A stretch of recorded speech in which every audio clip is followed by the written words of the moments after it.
Il y a aussi une explication sur le CCAS, parce qu'on a un CCAS très riche et que personne ne sait comment il fonctionne. Donc on a essayé d'expliquer la situation du CCAS. Il y a un cas dont je ne peux pas faire l'économie, c'est le cas de Madame Red. Là aussi, il y a eu un élément quand même assez incroyable en conseil municipal, puisqu'on a eu droit à un huis clos. Et après le conseil municipal, bon, je ne sais pas ce qui lui est arrivé, la Red, il a foutu tout le monde dehors, sauf sa femme, en public. Voilà, donc elle a été la seule publique. Quand on l'a interpellée en disant mais pourquoi le micro d'abord alors qu'on n'est pas averti, premièrement, et deuxièmement, pourquoi votre femme ne sort pas?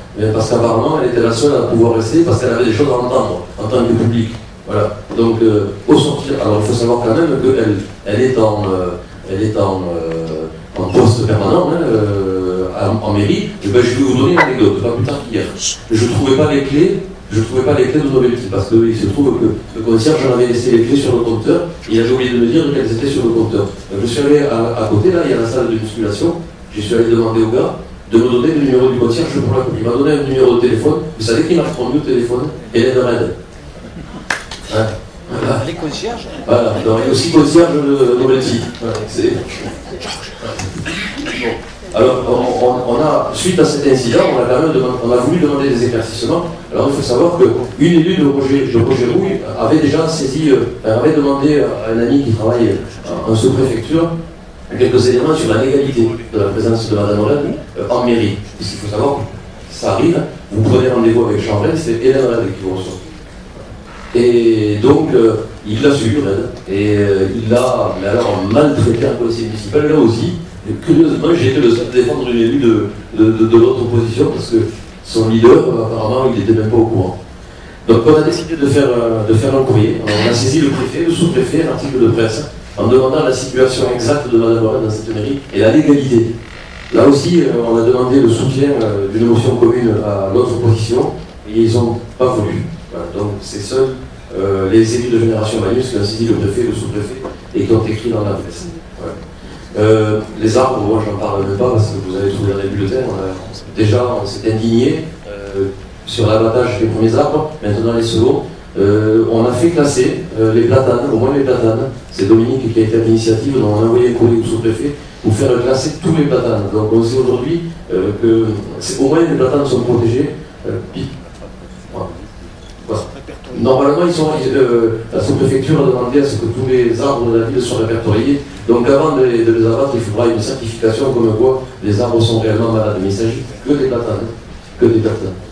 Voilà. Ensuite, bon, le yacht club, je vous en parlerai plus tard, mais j'ai bien peur que le yacht club déjà été localisé sur la plage.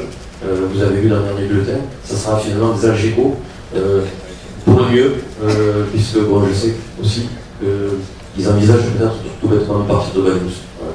Ils ont déjà commencé à essayer de taper le terrain ailleurs, parce que c'est pas tenable 4 algécos sur la plage. Voilà. Donc pour l'instant, le yacht club, ça sera 4 algécos sur la plage. Il veut faire partir les pêcheurs aussi, les pêcheurs, donc il est allé les voir, il a envoyé la police municipale, donc plus le droit d'étendre les filets, plus le droit de nettoyer les filets, plus de vente à l'étal. Donc ils m'ont demandé de regarder dans les textes les fameux, puisque le petit métier, la pêche en général est régie par les lois de Colbert.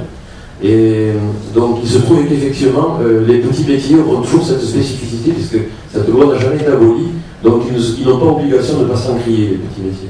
Ils peuvent vendre directement à l'étal. Bon, il y a juste 2-3 règles, hein. Il faut que le bateau soit amarré, qu'il soit à plus de 2 mètres en retrait du quai, donc quasiment pas de contact, et c'est ce qu'il fait.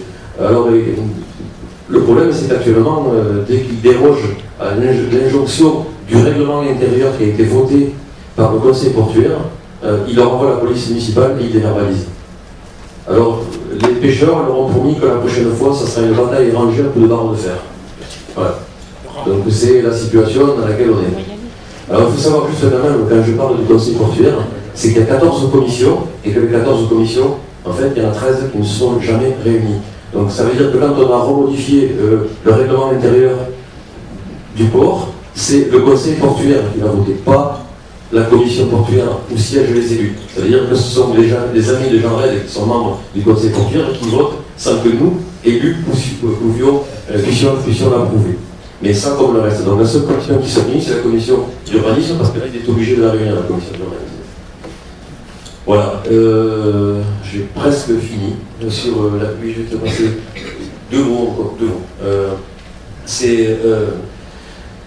Je pense quand même que depuis le départ, nous essayons de pratiquer une politique de la main tendue vers tout le monde. Et très sincèrement, ceux qui ne reçoivent pas le message, c'est dommage, peut-être que c'est nous qui communiquons mal, mais en tout cas, cette politique d'ouverture, d'élargissement du cercle, de désir de démocratie à la news qui touche, à mon avis, plus de gens que ce qu'on en croit, on continuera à la mener.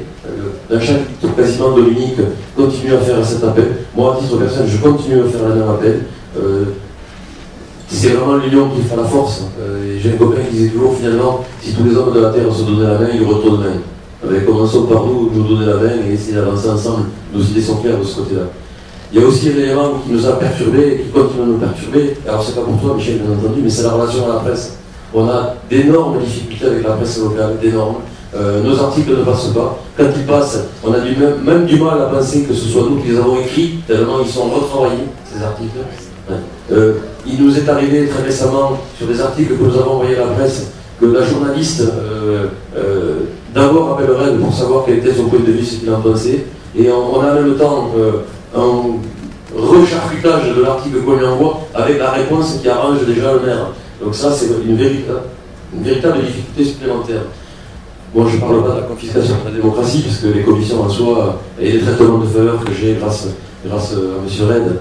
Et c'est vrai que cette ville est en difficulté. Et malheureusement, on est à deux extrémités de ce que l'on ne souhaiterait pas avoir. C'est-à-dire, on est en train de perdre tout ce que l'on a, puisque c'est mal défendu ou c'est pas défendu. Et en même temps, tous les projets d'innovation, apparemment, tous tombent les uns derrière les autres. La situation de la ville n'est pas brillante, mais enfin, on n'est pas non plus avec des choix politiques différents, on n'est pas en situation de faillite, donc c'est vrai que c'est des choix et des orientations qui incombent tout simplement à la majorité. Avec ce même argent, on pourrait faire autre chose. Voilà. Et je vais conclure, avant de donner la parole, parce que je voudrais aussi faire juste un dernier rectificatif concernant les élections cantonales. Et ça, c'est à titre privé que je vais le faire. Alors, sur les élections cantonales, j'entends beaucoup et n'importe quoi. Et même certaines choses qui voudraient presque des diffamation. Je ne suis pas candidat aux élections cantonales, tout simplement parce que, d'abord, j'ai décidé, moi, à titre personnel, je me suis caché derrière personne. Et je crois que les gens qui me connaissent savent très bien que quand je dois aller à une élection, j'y vais. Je suis largement affranchi depuis longtemps de toute contrainte politique, y compris à l'intérieur de mon propre parti. Que cette réunion, elle a eu lieu à l'intérieur de l'association Génération Banyuls et pas à l'intérieur de mon propre parti politique. Et on a fait plusieurs hypothèses. La première, c'était que je sois candidat. La deuxième, c'est que finalement, ces élections cantonales, on ne s'en intéresse pas. Mais c'était statutairement possible et en même temps, bon, nous sommes aussi des passionnés de politique, donc on ne pouvait pas ne pas s'y intéresser. Et ensuite, c'était éventuellement des choix de soutien à des candidats. Alors il est évident que compte tenu de la multiplicité des sensibilités politiques, on pouvait là difficilement pour le coup faire une synthèse pour un seul candidat. Donc on a été à quelques-uns les garants de la démocratie, parce que je l'ai dit après les cantonales, l'association devra continuer à vivre. Et elle devra vivre sans cicatrice, sans plaie, sans haine, sans le fait que chacun qui est soutenu son candidat de manière respectable soit respecté au sein de l'association. Donc il y a une liberté, non seulement d'engagement, mais même pour certains de militantisme, et ça ne change en rien nos relations et nos convictions pour Banyuls.